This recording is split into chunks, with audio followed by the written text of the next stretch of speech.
The needle found her vein with practised ease, and Lyra bit back the whimper that wanted to escape. The crimson stream flowed into the crystal vial, each drop more precious to Lord Davin than her life itself. She counted the seconds, knowing exactly when he would stop. Too little and she'd face his wrath. Too much and she wouldn't survive the day. "Steady, little mouse," Davin's voice dripped with false kindness as he watched the vial fill. The underground chambers of Shadowmere Castle reeked of blood magic and desperation. Iron shackles lined the stone walls, most empty now. She was the last of his blood servants, the only one who hadn't broken completely. The enchanted collar around her throat pulsed with dark energy, ensuring her compliance, her silence, her slow death. 3 years she'd worn it. 3 years since her own family had sold her to pay their debts. The metal had grown warm against her skin, feeding off her life force, making her weak enough that escape was impossible. Davin withdrew the needle and sealed the vial with wax marked by his family crest. "Lord Corwin's daughter needs her monthly treatment. Your blood keeps her wolf strong while you grow ever weaker." He studied her pale face with clinical interest. "Perhaps it's time to consider a permanent donation. You're becoming quite costly to maintain." Fear shot through her like ice water. Permanent donation meant death, slow, agonizing death, as they drained every drop while keeping her alive through dark magic. She'd seen it happen to the others. She wouldn't beg. She'd learned long ago that begging only amused him. The heavy door to the chambers crashed open with enough force to rattle the iron fixtures. Lyra's head snapped up, expecting another of Davin's guards, but her breath caught in her throat. The man who filled the doorway was massive, radiating a power that made the very air shimmer around him. His scent hit her immediately. Pine forests and winter storms and something wild that called to parts of her she'd forgotten existed. Alpha. The word whispered through her mind unbidden. She'd never seen an alpha before, had barely seen any werewolves beyond Davin's weak-blooded guards, but her body knew what he was instinctively. Every cell screamed recognition, even as her rational mind recoiled in terror. Lord Davin. The stranger's voice was silk over steel, deceptively calm. His golden eyes swept the chamber, taking in the blood-stained apparatus, the shackles, and finally settling on her with an intensity that made her shiver. "I've come for the diplomatic summit you requested, though I see you're occupied." Davin straightened, his earlier cruelty replaced by nervous deference. "Alpha King Theron, your arrival is earlier than expected. I was conducting routine business." "Routine?" Theron stepped into the chamber, and Lyra could swear the temperature dropped 10 degrees. His massive frame dwarfed Davin's slight build. When he moved, it was with predatory grace that spoke of barely leashed violence. "What exactly is your routine business with a dying Omega?" The words dying Omega hit like a physical blow. Was that what she was? She'd never had the chance to present, had been collared before her 18th birthday. But the way Theron said it, the way his entire body had gone rigid with what looked like barely contained rage, made something in her chest flutter with impossible hope. "She's a blood servant," Davin said, his voice gaining confidence as he fell back on legal technicalities. "Purchased lawfully to serve the needs of noble families. Her blood has particularly potent healing properties for those of superior breeding." The silence that followed was deafening. Theron's eyes never left hers, and she saw something there that made her heart race for reasons that had nothing to do with fear, recognition, hunger, possession. The golden thread she'd heard whispered about in fairy tales seemed to shimmer between them, impossible and undeniable. "Superior breeding," Theron repeated, each word dropping like stones into still water.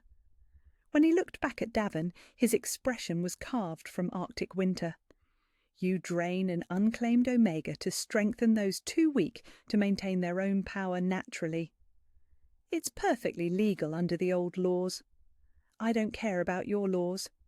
Theron's voice had deepened to something inhuman, something that spoke of fangs and fury and the kind of violence that toppled kingdoms. I can smell her pain from here. I can feel her wolf dying inside that cursed collar. Lyra's hand flew to her throat in shock. Her wolf! She had a wolf? The collar had suppressed everything, made her feel empty and hollow and broken. But if what he said was true— "She's my property," Davin insisted, though his voice shook now. "I paid good coin for her contract." Theron took another step closer, and the scent of alpha power filled the chamber until Lyra could barely breathe. When he spoke, his words were quiet, conversational, and more terrifying than any shout could have been. "Release her, now!" The command hit like thunder, backed by power that made the stones of the castle itself seem to tremble. Lyra had never heard an alpha voice before, but she understood instinctively that disobedience wasn't just impossible, it was unthinkable. She also understood with crystalline clarity that her life was about to change forever, either towards salvation or towards something far worse than Davin's cruelty. Because men with power like Theron's didn't rescue broken blood servants out of kindness, did they? Davin's face twisted with fury. "I will not be commanded in my own castle by some northern barbarian. The girl stays where she belongs." The temperature in the chamber plummeted. Lyra watched in stunned terror as Alpha King Theron's human facade simply dissolved. His form expanded, muscles rippling beneath his clothes as his bones lengthened and reshaped themselves. His face elongated, fangs erupting from his jaw as his eyes blazed gold fire. The sound that emerged from his throat wasn't quite human and wasn't quite wolf. It was something far more primal, something that spoke of ancient power and absolute dominance. The massive black wolf that stood where Theron had been moments before was easily the size of a small horse. His fur seemed to absorb the torchlight, creating shadows that danced across the stone walls like living things. When he padded toward Davin, each step left scorch marks on the stone floor. Davin scrambled backward, his face sheet white. "You can't! This is neutral territory! The Accords!" Theron's wolf form fixed those burning golden eyes on the enchanted collar around Lyra's throat. He lowered his massive head, and she felt his breath warm against her skin. For a moment that stretched like eternity, she thought he might tear out her throat. Instead, his fangs closed delicately around the collar's clasp. The metal shrieked as supernatural strength met dark magic. Sparks flew, and the air itself seemed to crack. Lyra gasped as power flowed through her, not Theron's power, but her own, flooding back into spaces that had been empty for 3 years. The collar shattered, pieces of cursed metal scattering across the floor like broken chains. She collapsed. Her legs simply gave out as her body tried to process the return of abilities it had forgotten how to use. She was falling toward the unforgiving stone when strong arms caught her, cradling her against a broad chest that smelled like safety itself. Somehow, Theron had shifted back to human form in the space of a heartbeat, and now he held her as though she were made of spun glass. "Easy," his voice rumbled against her ear, impossibly gentle after the display of devastating power. "Your wolf has been sleeping for a long time. Let her wake slowly." My wolf. The word sent tremors through her entire being. She had a wolf. She was whole. She wasn't the broken, empty thing Davin had convinced her she was. "You have no right," Davin began, but Theron's gaze silenced him without a word. "I have every right," Theron said, his voice carrying the weight of absolute authority. "She's my mate." The word hit the chamber like a lightning strike. Mate. Lyra's breath caught as everything inside her seemed to settle into place for the first time in her life. The golden thread she'd felt wasn't her imagination. It was real, ancient, unbreakable. "That's impossible," Davin sputtered. "She's nothing, a servant, damaged goods. You're the Alpha King. You could have any noble-born Omega in the 7 kingdoms." Theron's arms tightened around her protectively. "She's everything," he said simply, and the quiet conviction in his voice made tears prick at her eyes. And if you ever speak of her that way again, I'll forget we're supposed to be civilized rulers having diplomatic discussions." He lifted her effortlessly, carrying her toward the chamber door. As they passed Davin, Theron paused. "Consider our summit postponed indefinitely. I find I have more pressing matters to attend to." The walk through Shadowmere Castle passed in a blur of sensation. Lyra was intensely aware of Theron's strength, the steady rhythm of his heartbeat beneath her cheek, the way his scent wrapped around her like a protective barrier. Servants and guards pressed themselves against the walls as they passed, their eyes wide with shock at seeing their lord's prized blood servant being carried like precious cargo by the most powerful alpha in the known world. Theron's chambers were in the guest wing, rooms that had clearly been prepared hastily for his unexpected arrival. Rich tapestries covered the stone walls, and a fire crackled in the hearth, casting dancing shadows across furnishings that spoke of wealth and comfort beyond anything Lyra had experienced. He set her down gently on a chair before the fire, then knelt beside her so they were at eye level. This close, she could see the flecks of amber in his golden eyes, the strong line of his jaw, the way his dark hair caught the firelight. He was devastating to look at, and she couldn't understand why he was looking at her like she was the precious one. "What's your name?" he asked softly. "Lyra," she whispered, her voice rusty from disuse.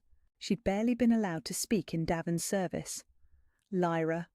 He repeated it like a prayer, like something sacred. "I'm Theron, and I want you to understand something very important." He reached out slowly, giving her time to pull away, and cupped her face in his large hands. "You're safe now, you're free, and you're mine, if you'll have me." The gentleness in his touch made her want to weep. When was the last time someone had touched her without causing pain? "I don't understand," she managed. "The mate bond. It's just stories. And even if it's real, why would it choose someone like me for someone like you?" Theron's thumb traced across her cheekbone with infinite care. "The bond doesn't make mistakes, little wolf. It sees what we sometimes can't see ourselves." His eyes searched hers intently. "You've been surviving in hell for 3 years, and you're still fighting, still hoping. Do you think that kind of strength is common?" Before she could answer, there was a sharp knock at the door. Theron's expression hardened, and she caught a glimpse of the alpha authority that had brought Davin to his knees. "Enter." A tall man with sandy hair and kind eyes stepped into the room, carrying a tray laden with food. He had the bearing of a warrior, but none of Theron's intimidating presence. "My king, I brought food as you requested. Marcus, this is Lyra, my mate." Theron's voice carried quiet pride that made something warm unfurl in her chest. "Lyra, this is Marcus, my beta and oldest friend." Marcus's eyes widened briefly. Then he smiled, a genuine expression of welcome that nearly undid her.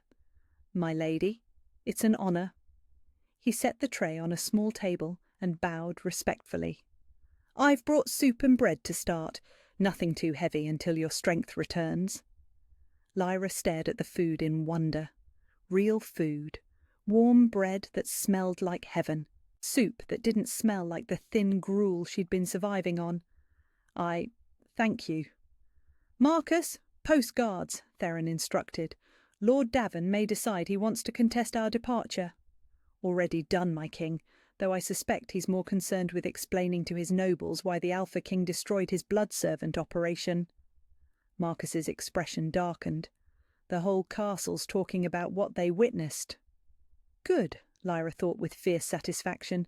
Let them talk, let them wonder what kind of power could shatter enchanted collars and challenge ancient laws. After Marcus left, Theron helped her to the table and watched as she took her first tentative sip of soup. The warmth spread through her body like liquid sunlight, and she had to close her eyes against the overwhelming sensation of being cared for. "Slow," Theron advised gently. "Your body isn't used to proper nourishment." She nodded, not trusting herself to speak. Everything felt too big, too overwhelming. The mate bond hummed between them, growing stronger by the moment, But underneath the wonder was a terror she couldn't shake. This was too good, too perfect. In her experience, anything this wonderful was inevitably torn away. "You're afraid," Theron observed, settling into the chair across from her. "Tell me why." The direct question caught her off guard. Davin had never cared about her fears. "What if you change your mind?" The words escaped before she could stop them.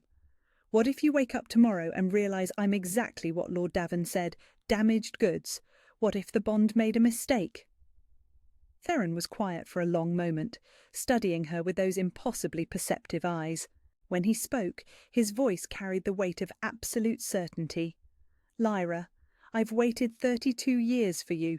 32 years of knowing something was missing, something essential that I couldn't find in any Omega who threw herself at my feet. The moment I caught your scent, the moment I saw you—" He shook his head in wonder. "Everything clicked into place. You're not damaged. You're not a mistake. You're mine, and I'm yours. And nothing in this world or the next is going to change that." The conviction in his voice made her chest tight with emotion. She wanted to believe him. Oh, how desperately she wanted to believe him. "I know it's hard to trust," he continued, leaning forward slightly. "But I'm going to prove it to you every day for as long as it takes. You don't have to decide anything right now except this. Will you stay? Will you let me show you what it means to be cherished instead of used?" Outside the window she could hear sounds of commotion, raised voices, the clatter of armour. Davin's forces, no doubt, trying to decide if they were brave enough to challenge an Alpha King for the return of one blood servant. She looked into Theron's golden eyes and saw patience, strength, and something that looked suspiciously like love. For the first time in 3 years, she made a choice that was entirely her own. "I'll stay," she whispered, and watched his face transform with relief and joy. The golden thread between them pulsed with warmth, and Lyra finally allowed herself to believe that maybe, just maybe, her nightmare was over. The next 3 days passed in a strange dream of gentle touches and careful words. Lyra woke each morning expecting to find herself back in the blood chambers, collar tight around her throat. But instead she found sunlight streaming through tall windows and the scent of pine and winter storms that meant Theron was near. He never pushed, never demanded. When she flinched at sudden movements, he slowed his approach until she could see his hands, see his intent. When nightmares woke her gasping in the pre-dawn darkness, he was there with quiet words and steady presence until her breathing calmed. He fed her with his own hands when her strength failed, never making her feel weak for needing the help. On the 3rd morning, she woke to find a dress laid out for her, soft blue wool that matched her eyes, with silver embroidery that caught the light like stars. Real clothes, beautiful clothes, not the rough servant's shift she'd worn for 3 years. "It's too fine for me," she protested when Theron helped her into it, his fingers gentle on the lacings. "Nothing is too fine for you," he said simply, and the quiet conviction in his voice made her chest tight with emotion she didn't know how to name. That afternoon he showed her his other form again. Not the terrifying alpha beast who had shattered her collar, but his true wolf, massive and midnight black, with those same golden eyes that saw straight through to her soul. She should have been afraid. Every instinct screamed that predators were dangerous, that powerful things hurt smaller ones. Instead, she found herself reaching out to touch his fur, marvelling at its softness. He lay down in the grass of the castle's private garden, making himself smaller, less threatening.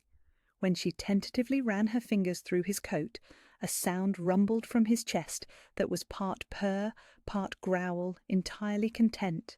No fear. He felt no fear from her, only wonder. "I should be terrified of you," she whispered, burying her face in his warm fur. "You're the most dangerous thing I've ever seen."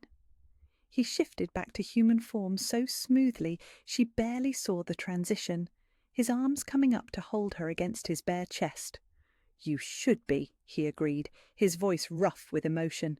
"But you're not. Do you know what that means?"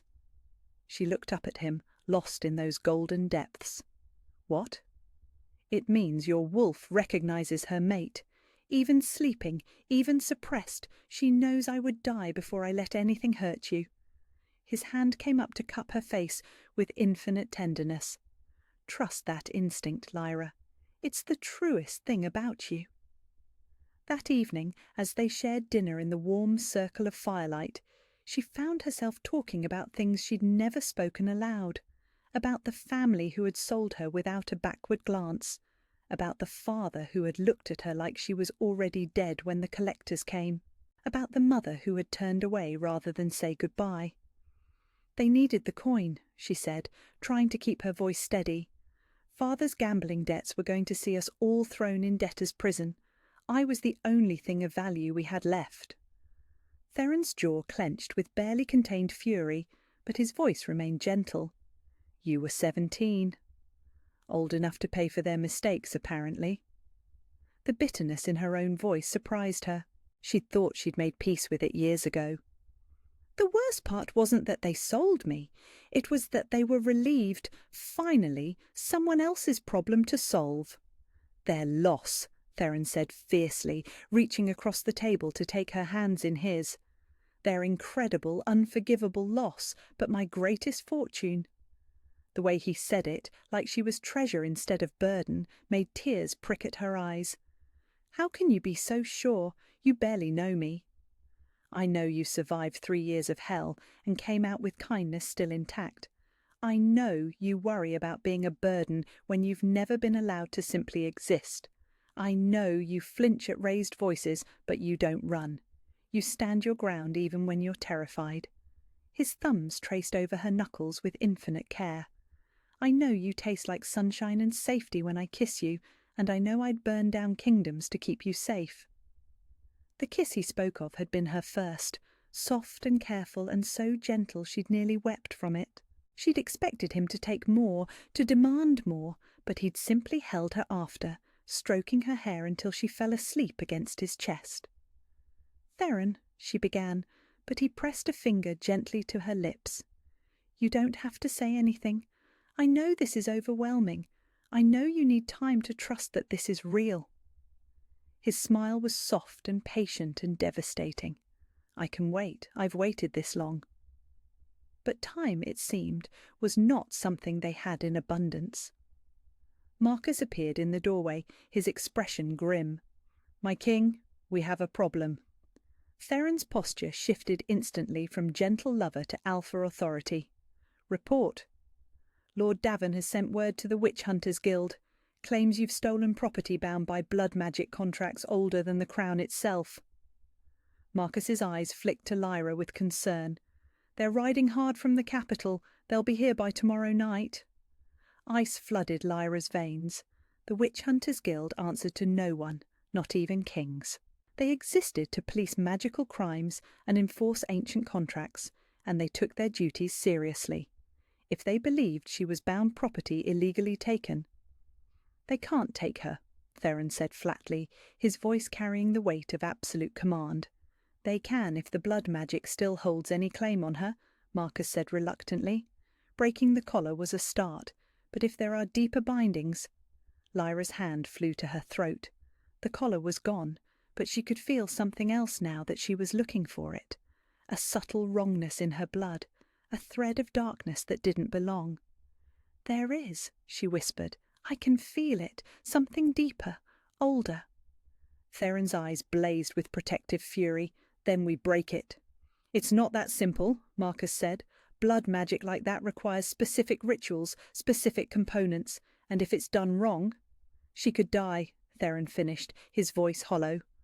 The silence stretched between them, heavy with implications. Lyra felt the familiar weight of being a problem that needed solving, a burden that complicated everything. The old instincts rose up like a tide, whispering that she should disappear before she brought more trouble down on the man who had shown her kindness.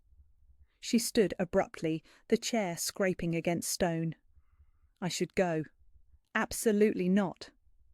Theron was on his feet in an instant, moving to block her path to the door.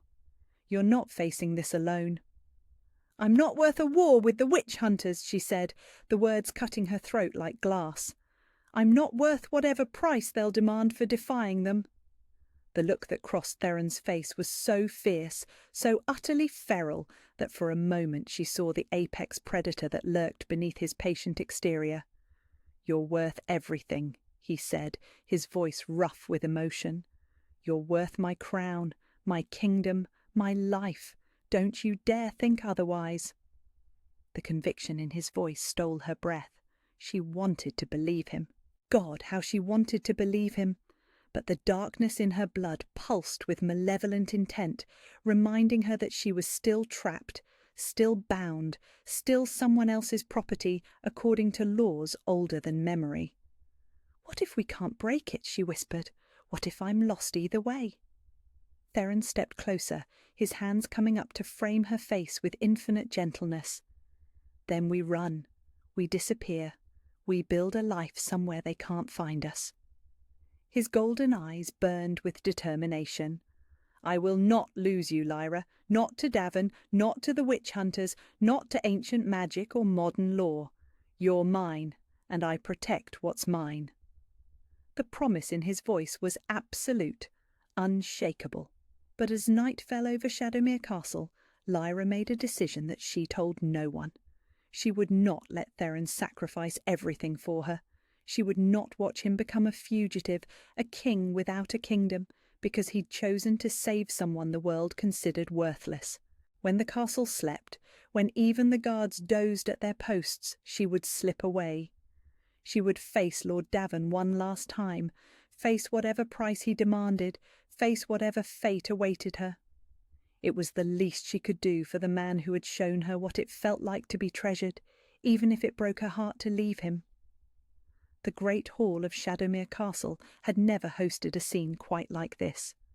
Lyra stood in the centre of the vast space, surrounded by assembled nobles who whispered behind jewelled fans and perfumed handkerchiefs. Lord Davin sat on his carved throne at the far end, flanked by two figures in the distinctive black and silver robes of the Witch Hunters Guild. Their faces were hidden beneath deep hoods, but she could feel their attention like ice water in her veins. She had slipped from Theron's chambers before dawn, leaving only a note that said, "Thank you for showing me what kindness feels like. Don't follow me." By the time his roar of fury had echoed through the castle, she was already here, kneeling before the man who had owned her for 3 years. "Behold," Davin announced, his voice carrying clearly through the hall, "the return of my wayward property, the blood servant who so foolishly believed she could simply walk away from her lawful obligations." Murmurs rippled through the assembled nobles. Some looked uncomfortable with the proceedings, but none spoke up. None dared challenge the ancient laws that governed their world, no matter how distasteful they found them. "She comes willingly," one of the witch hunters observed, his voice hollow beneath his hood. "Interesting. Usually we must drag runaways back in chains." "Because she knows her place," Davin said, with smug satisfaction. "Don't you, little mouse?" Lyra kept her eyes fixed on the marble floor. The dress Theron had given her, beautiful blue wool that made her feel like something precious, seemed to mock her now. She was about to stain it with her own blood, and he would never know why she'd chosen this, never know that she loved him too much to let him destroy his life for hers. "I came to negotiate my freedom," she said quietly, her voice steady despite the terror clawing at her chest. Davin's laughter was sharp as breaking glass. "Freedom? Child, you have nothing to bargain with. You are bound by blood magic older than this kingdom. You belong to me until death releases you from service." "Then let me buy myself back." She looked up for the first time, meeting his cruel gaze directly. What would it take? What price would satisfy the debt? The debt? Davin leaned forward, his eyes glittering with malicious amusement. "Your family owed 3,000 gold crowns when they sold you. With interest and the cost of your care, that debt now stands at 10,000. Gasps echoed through the hall. 10,000 gold crowns was a fortune beyond imagining for someone like her. It was the yearly income of a minor lord, enough to buy a small castle, enough to feed a village for a decade. "I don't have that much," she said, her heart sinking. "No," Davin agreed, his smile predatory. "But perhaps we can arrange a payment plan. 10 years of additional service should cover it. 10 years of daily bloodletting, of course, but think of it as an investment in your future freedom." 10 more years. She would be 30 before she was free, if she survived that long, if the constant draining didn't kill her first, if her wolf, finally awakened, didn't die from being constantly suppressed. "She will not be serving anyone." The voice cut through the hall like a blade through silk, and every head turned toward the massive doors at the entrance. Alpha King Theron stood there in his full royal regalia, black leather and silver armour that spoke of wealth and power beyond measure. His golden eyes blazed with a fury that made the very air shimmer around him. Behind him came his royal guard, 20 of the most dangerous wolves in the northern kingdoms, their hands resting casually on their weapon hilts. The message was clear. They were prepared for war. "Your Majesty," Davin said, his voice carefully neutral, despite the sweat beading on his forehead. "How good of you to join our little gathering, though I'm afraid this is a private matter of debt and property law." Theron's gaze found hers across the hall, and she saw the devastation there, the betrayal, the desperate love that she had walked away from. "There is nothing private about what you've done here," he said, his voice carrying the weight of absolute authority. "And she is not property." "The binding contracts say otherwise," one of the witch hunters interjected. "Blood magic freely entered into, witnessed and sealed according to ancient law. The girl belongs to Lord Davin until her debt is satisfied." "The girl," Theron said, each word dropping like stones into still water, "has a name, and she is my mate." The declaration sent shockwaves through the assembled nobles. Mate bonds were sacred, inviolate, recognised by every law, both written and unwritten, but they were also rare, precious things that happened perhaps once in a generation. "Impossible," Davin sputtered. "She's a servant, a nothing. You're the Alpha King. You can't possibly be mated to damaged goods like her." The temperature in the hall plummeted as Theron's power unfurled like dark wings. When he spoke, his voice carried the weight of mountains, the fury of winter storms, the promise of absolute destruction. "Say that again," he invited softly. "Please, give me an excuse." Even the witch hunters took an unconscious step backward. Whatever power they commanded, whatever ancient authority they represented, it paled before the raw force of an apex alpha protecting his mate. Lord Davin, to his credit, seemed to realise he was standing on the edge of an abyss. But pride and greed warred with self-preservation, and unfortunately for him, pride won. "She's mine," he said, activating the blood magic that still bound her. "Kneel." The command hit Lyra like a physical blow, driving her to her knees on the cold marble.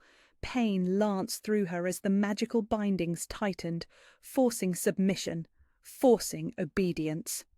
She gasped, fighting against chains made of her own blood and sworn oaths. "Stop!" she heard Theron snarl, but the magic held her fast. "You see," Davin said triumphantly, "the bonds cannot be broken. She is mine until I choose to release her, and I will never." His words cut off in a gurgle as Theron moved faster than human eyes could follow. One moment the Alpha King stood by the doors, the next he had Davin lifted off his feet by the throat, his claws extended and pressing against the man's jugular. "You made a mistake," Theron said conversationally, though his eyes burned like golden fire. "You used blood magic to hurt my mate in front of me. That's not just a crime against her, it's a crime against me, against my crown, against the ancient laws that protect the mate bond above all other considerations." "The witch hunters," Davin croaked. "Will not interfere," the lead hunter said calmly. "The mate bond supersedes all other magical contracts. If she is truly your mate, your majesty, then her previous bindings are void. I am her mate, Theron said, his gaze never leaving Davon's terrified face. And I challenge you for her freedom, combat, here, now. A challenge, the oldest law of all. Lyra felt the blood magic binding her stutter and weaken as older, more primal laws took precedence. Trial by combat to determine ownership, dominance, the right to protect what was precious. I accept, Davon managed, though his voice shook with terror. Theron smiled, and it was a terrible thing to behold. He released Davon, who staggered backward, clutching his throat. Excellent, though I should warn you, I haven't killed anyone in single combat for nearly 5 years. I'm looking forward to it. The fight, if it could be called that, lasted perhaps 30 seconds. Davon drew his sword with practised ease. He was a competent fighter, trained from birth as all nobles were. But he was facing something beyond human skill, beyond mortal strength. When Theron moved, it was with the fluid grace of his wolf, the devastating power of an alpha in his prime. Davon's blade never even touched him. The end came when Theron's claws opened Davon's throat in one swift, surgical strike. The man fell to the marble floor, his blood spreading in a dark pool, and with his death, the blood magic that had bound Lyra for 3 years simply dissolved. She gasped as power flooded back into her, not just her own, but something more. Something that had been sleeping, waiting, growing stronger in the darkness. Her wolf surged to the surface for the first time in her life, and when she opened her eyes they blazed with silver fire. Pure white light erupted from her skin as she shifted, faster and more smoothly than should have been possible. The wolf that stood where she had knelt was magnificent. Coat as white as fresh snow, eyes like liquid starlight, larger than any female wolf had a right to be. Luna. The word whispered through the hall like prayer, like prophecy, like recognition of something sacred and long awaited. Impossible, one of the witch hunters breathed. A Luna wolf. We haven't seen one in 300 years. Theron knelt beside her, his hand gentle on her snowy fur. Not impossible, he said softly. Inevitable. She was always meant to be my queen. Lyra shifted back to human form, tears streaming down her face. Free. She was finally, truly free. And more than that, she was something precious, something rare, something worthy of the man who had never stopped believing in her worth. My queen, Theron said, producing a silver circlet from somewhere in his armour. If you'll have me, if you'll accept what you've always been. The crown settled on her head like it belonged there, like it had been waiting for her all along. Around them, the assembled nobles dropped to one knee in recognition of their new lunar queen. "I'll have you," she whispered, her voice carrying clearly through the sudden silence. "Always and forever." The mate bond between them flared to brilliant life, visible to everyone present as golden threads that bound their souls together. And for the first time in her life, Lyra understood what it meant to be chosen, to be treasured, to be exactly where she belonged. The silver crown felt impossibly light on her head, as if it had been crafted from starlight itself. Lyra touched it gently, still unable to believe that the circlet marking her as Lunar Queen was real, that any of this was real. 3 days ago she had been a blood servant counting down the moments until her death. Now she stood in Theron's private chambers, wrapped in silk and moonlight, preparing to become his mate in truth. "You're trembling," Theron observed softly, crossing the room to where she stood before the tall windows. Outside, the northern kingdoms stretched endlessly under a canopy of stars, all of it now under their protection, their rule. "I keep thinking I'll wake up," she admitted, leaning back against his broad chest when his arms came around her. "That this is too beautiful, too perfect to be anything but a dream." His laugh was low and warm against her ear. "If it's a dream, then I've been having the same one for 3 days. Marcus had to repeat his reports 4 times yesterday because I kept staring at you instead of listening." The admission made her smile despite her nervousness. Since the confrontation in the Great Hall, since her lunar wolf had emerged in a blaze of silver fire, she had been learning what it meant to be valued. Theron's pack had welcomed her with a warmth that still took her breath away. Women who should have been her rivals for the Alpha King's attention had instead embraced her as their Luna, offering guidance and friendship she'd never dared hope for. "Tell me about them again," she said, settling more fully against him. "Your pack family." Theron's arms tightened around her, his voice taking on the fond warmth it always carried when he spoke of his people. "Elena will be your first advisor. She's been like a sister to me since we were children. She'll help you navigate court politics and make sure no one takes advantage of your kind heart." His lips brushed against her temple. "Marcus, you already know. He's been my right hand for 15 years, and he's already half in love with you for making me happy." "And the others?" "David handles our intelligence networks. He'll keep you safe from threats you never see coming. Sarah manages the household staff and will make sure you're comfortable in our true home. James leads our guard, and he's already sworn a personal oath to protect you." Theron's voice grew soft with emotion. "They've all been waiting for you, you know. Waiting for the one who would complete their alpha. Complete our pack." The thought that she could complete anything, much less someone as magnificent as Theron, still seemed impossible, but the evidence was everywhere, in the way his wolf settled when she was near, in the way his laughter came easier now, in the way he touched her like she was precious beyond measure. "What if I'm not good at it?" she whispered. "Being a Luna, being a queen, what if I disappoint them, disappoint you?" Theron turned her in his arms, his golden eyes serious as they searched her face. "Lyra, in 3 days you've already shown more wisdom and compassion than some leaders manage in a lifetime. You spent an hour with the kitchen staff yesterday, learning their names and asking about their families. You noticed that young Thomas was limping and arranged for the healer to see his injured leg. You've been reading every book you can find about pack dynamics and royal duties." His thumbs traced along her cheekbones with infinite tenderness. "You care about people. You want to help them. That's what makes a true leader." She wanted to believe him. In quiet moments like this, wrapped in his certainty and love, she almost could. But there were still shadows in her mind, whispers that said blood servants didn't become queens, that broken things stayed broken no matter how much love was poured into them. "The mating ceremony," she said, changing the subject before her doubts could spiral further. "Tell me what to expect." Theron's expression grew reverent. "It's beautiful, ancient, under the full moon, in the sacred grove where my ancestors have bound themselves to their mates for 1,000 years. His voice dropped to something almost worshipful.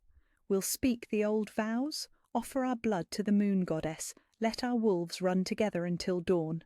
And then you'll be mine in truth, not just by choice or circumstance, but by the deepest magic our kind knows, the bond that can never be broken, never be severed, never be regretted." His eyes blazed with golden fire. "I've dreamed of it since the moment I first caught your scent." The intensity in his voice made something deep in her chest flutter with warmth. She rose on her tiptoes to kiss him, soft and sweet and full of the love she was finally learning to trust. He responded immediately, his arms crushing her against him, his mouth moving against hers with desperate tenderness. "I love you," she whispered against his lips, the words still new and strange and wonderful on her tongue. "And I love you," he replied, his voice rough with emotion. "More than my crown, more than my kingdom, more than my own life." The kiss deepened, and Lyra felt something shift between them. The careful patience Theron had shown her, the gentle restraint, began to dissolve as her own wolf rose to meet his. She was no longer fragile, no longer broken. She was Luna. She was queen. She was his equal in power and passion. When he lifted her in his arms and carried her to the massive bed, she didn't tremble with fear, but with anticipation. This was right. This was home. This was where she belonged. Their joining was everything she'd never dared dream it could be, tender and fierce, gentle and consuming, a claiming that went soul-deep and bound them together with threads of silver and gold. When Theron's teeth found the curve of her neck, marking her as his mate for all to see and sense, the bond between them blazed to brilliant life. She was no longer Lyra the blood servant. She was Lyra the Luna, Lyra the Queen, Lyra the beloved mate of the Alpha King. And for the first time in her life, that felt like exactly who she was meant to be. Afterward, they lay entwined in the moonlight streaming through the windows, her head pillowed on his chest, his fingers combing gently through her silver-white hair. "The coronation is in 3 days," Theron murmured, his voice content and drowsy. "Every Alpha in the 7 kingdoms will be there to witness your ascension." "Are you nervous?" she asked. "About the coronation, no." His arms tightened around her. "About letting them see how completely you've conquered my heart, terrified, they'll all know exactly how to control me now, through you." She lifted her head to look at him, seeing the vulnerability beneath his teasing tone. "You're not weak for loving me." "I know." His smile was soft and wondering. "You've made me stronger, actually, fiercer, more determined to build a kingdom worthy of my queen." Queen. The word still sent shivers through her. In less than a week she would stand before the assembled nobility and formally accept the crown, the responsibility, the trust of thousands of people who would look to her for guidance and protection. "What if they don't accept me?" she asked quietly. "They will." His certainty was absolute. "Because they'll see what I see, a woman with the strength to survive hell and come out with kindness intact. A Luna who puts others before herself. A queen who will fight for those who can't fight for themselves." He pressed a gentle kiss to her forehead. "They'll love you almost as much as I do. Almost." She settled against him again, letting his warmth and certainty chase away the last of her doubts. Tomorrow would bring new challenges, new responsibilities, new chances to prove herself worthy of the trust they were placing in her. But tonight she was simply Lyra in the arms of the man who loved her, and that was enough, more than enough, everything. The sacred grove hummed with ancient power as the full moon reached its zenith above the gathering. Every Alpha for 1,000 miles had come to witness the mating ceremony of their king, and Lyra could feel their eyes on her as she walked the moonlit path toward the stone altar where Theron waited. She wore a gown of pure white silk that seemed to capture and hold the moonlight, flowing around her like liquid starfire. The silver circlet on her head caught the lunar radiance, marking her as Luna, as queen, as the chosen mate of the most powerful Alpha in the known world. But it was the expression on Theron's face as she approached that made her feel truly royal. Wonder, reverence, love so deep it took her breath away. "My Luna," he said when she reached him, his voice carrying clearly through the hushed grove. "My queen, my heart." The ancient words of binding flowed between them like music, spoken in the old tongue that predated kingdoms and crowns. They offered their blood to the moon goddess, crimson drops that sparkled like rubies as they fell upon the sacred stone. When their wolves emerged in the silver light, Lyra's pure white coat gleaming beside Theron's midnight black, the assembled Alphas howled their approval to the star-filled sky.